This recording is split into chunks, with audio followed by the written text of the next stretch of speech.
நம்ம தினசரி சாப்பிடுற உணவுல அதிகப்படியான உப்பு சேர்ப்பதால ஏற்படக்கூடிய பிரச்சனைகள் குறித்து சமீபத்துல WHO ஒரு ரிப்போர்ட்டை வெளியிட்டிருந்தாங்க. அந்த ரிப்போர்ட்ல சொல்லக்கூடிய விஷயங்கள் என்ன சார்?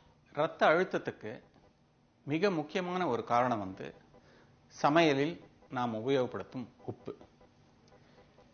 சராசரியாக ஒரு மனிதன் ஒரு நாளைக்கு 5 கிராமுக்கு குறைவாகத்தான் உப்பு சேர்த்துக்கொள்ள வேண்டும். ஆனால் WHO செய்த ஆய்வு பிரகாரம் பார்த்தா நம்ம இந்தியாவில் கிட்டத்தட்ட 2 மடங்குக்கும் அதிகமாக நம்ம உப்பு சேர்த்துக்கிறோம். ஒரு நாளைக்கு கிட்டத்தட்ட 11 கிராம் உப்பு சேர்த்துக்கிறோம். இந்த உப்பை மட்டும் நாம கம்மிப்படுத்தணும்னா உலகம் முழுவதும் ஒரு வருடத்துக்கு 25 லட்சம் உயிர்களை நம்ம காப்பாற்றலாம் என்று WHO சொல்லுது. ஸோ இவ்வளோ முக்கியமான ஒரு உயிர் கொல்லியை நாம அளவை கட்டுப்படுத்தணுன்றதுக்காக WHO என்ன பண்ணுச்சு, 2013 194 நாடுகளோட ஒரு கூட்டம் போட்டு 2023க்குள்ள நாம எவ்வளவு உப்பு எடுக்கிறோமோ அதுல 30 விழுக்காடு கம்மி பண்ணணும்னு சொன்னாங்க. ஆனா இப்ப நாம ரிவ்யூ பண்ணப்போ இன்னும் அந்த டார்கெட் கிட்ட கூட இந்தியா வரல. அதாவது சால்ட் ரேங்கிங் ஒன்று போடுறாங்க. ரேங்க் 1ல இருந்து ரேங்க் 4 வரைக்கும். 1னா ஒண்ணுமே பண்ணல, 4னா பெஸ்ட்னு. நாம 2ல இருக்கோம். ஜஸ்ட் கொஞ்சம் அச்சீவ் பண்ணியிருக்கோம். ஆனா இன்னும் அச்சீவ் பண்ண வேண்டியது நிறைய இருக்கு. ஆகவே நாம் இந்தியால இன்றைக்கு இந்த உப்பு குறைப்பது ஒரு மிக முக்கியமான ஒரு தலையாய கடமை ஆயிடுச்சு. ஏன்னா எல்லாரும் நம்ம சக்கரை வியாதியை பத்தி பேசுறோம், சர்க்கரையை குறைக்கணும்னு பேசுறோம். ஆனா உப்பை குறைக்கணும்ன்றத பத்தி நிறைய பேர் பேசல. ஏன் உப்பை கம்மி பண்ணனா, உப்பை கம்மி பண்ணீங்கன்னா ரத்த அழுத்தம் கம்மியாயிடும். ரத்த அழுத்தம் கம்மியானா ஹார்ட் அட்டாக் ரேட் கிட்டத்தட்ட 50% கம்மியாயிடுது. ஸ்ட்ரோக் ரேட் கிட்டத்தட்ட 40% கம்மியாயிடுது.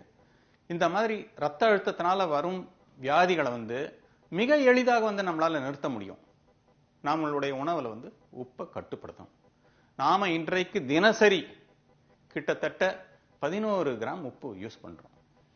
ஆனால் WHO என்ன சொல்லுதுன்னா, வளர்ந்த பெரியவர்களுக்கு 5 கிராம் போதும், சின்ன குழந்தைகளுக்கு அதை விட கம்மி பண்ணணும். ஆகவே நம்மளுடைய உடல் நலத்துக்காகவும் நம்மளுடைய தேசத்தினுடைய உடல் நலத்துக்காகவும், ஏன் தேசத்தினுடைய உடல் நலன் முக்கியம் நான் சொல்றேன்னா, இந்த உப்பினால் வரும் வியாதிகளால மட்டும் இந்தியாவுக்கு எவ்வளவு இழப்பு தெரியுமா? 2012ல இருந்து 2030க்கு கணக்கு போட்டீங்கன்னா இந்திய பொருளாதாரத்துல கிட்டத்தட்ட $2 trillion இந்த ஹைப்பர் டென்ஷன்னால நம்ம லூஸ் பண்றோம். இவ்வளவு பெரிய பணத்தை நம்ம சேவ் பண்றது ரொம்ப சிம்பிளா சால்ட் ரெடியூஸ் பண்றதுனால சேவ் பண்ண முடியும்.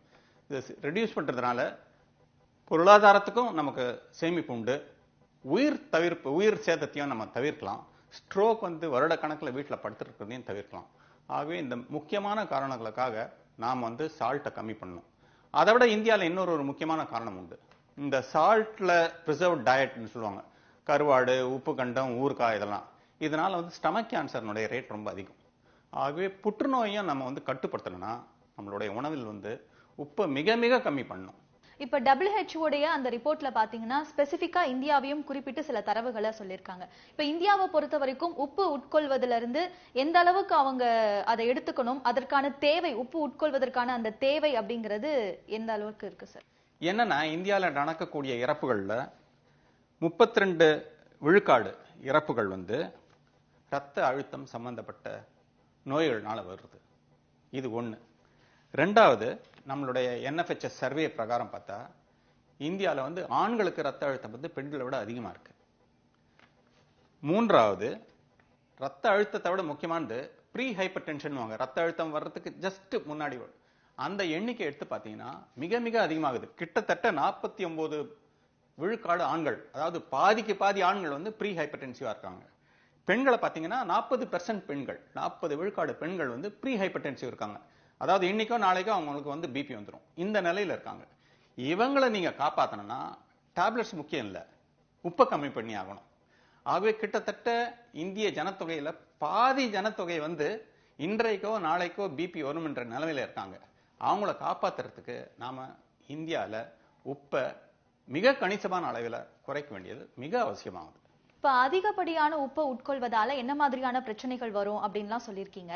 இப்ப இந்தியாவை பொறுத்த வரைக்கும் கவர்மெண்ட் என்ன மாதிரியான இனிஷியேட்டிவ் எடுத்திருக்காங்க, என்ன மாதிரியான ப்ரோக்ராம், அவேர்னஸ் கிரியேட் பண்ணிருக்காங்க மக்களை அதிக அளவிலான உப்பை எடுத்துக்கொள்ள கூடாது அப்படிங்கிற மாதிரி? இந்திய அரசாங்கத்தினுடைய உணவு கட்டுப்பாட்டு நிறுவனம் வந்து ஈட் ரைட் இந்தியா என்ற ஒரு இயக்கத்தை ஆரம்பிச்சிருக்காங்க. சரியான அளவில் உப்பு எல்லாரும் சாப்பிடணுன்றது. மக்களாகிய நாம் என்ன செய்யணும்னா, ஃபர்ஸ்ட் வந்து சமையல் அறையில் நாம் உப்பை கம்மி பண்ணணும். ரெண்டாவது, சாப்பிட்ற டேபிளில் உப்பை வைக்கிறத வந்து நம்ம தவிர்த்தணும். உப்பை தயவு செய்து வைக்காதீங்க. மூன்றாவது, நம்ம வெளியிருந்து வாங்குற பொருள் இருக்கு இல்லையா, biscuits, noodle packet, French fries, இதெல்லாம் அந்த ஒவ்வொரு பாக்கெட்லையும் எவ்வளோ உப்பு இருக்குன்னு பார்த்துக்கோங்க. உங்களுடைய ஒரு நாளைக்கு டோட்டல் உப்பு வந்து சோடியம் குளோரைடு 5 கிராம் தாண்டக்கூடாது. 5 கிராம்னா என்னன்னா ஒரு டீஸ்பூன். ஸோ ஒரு வீட்டில் வந்து அப்பா அம்மா 2 பிள்ளைகள் இருந்தாங்கன்னா மொத்தமா ஒரு நாளைக்கு, அதாவது 24 மணி நேரத்துக்கு 3 டீஸ்பூன் உப்பு போதும். அதற்கு மேல சாப்பிடுறது வந்து நமக்கு நாமே விஷத்தை சாப்பிடுறதுக்கு சமம். உடனுக்குடன் செய்திகளை தெரிந்து கொள்ள சன் நியூஸ் பெல் ஐகானை கிளிக் பண்ணுங்க.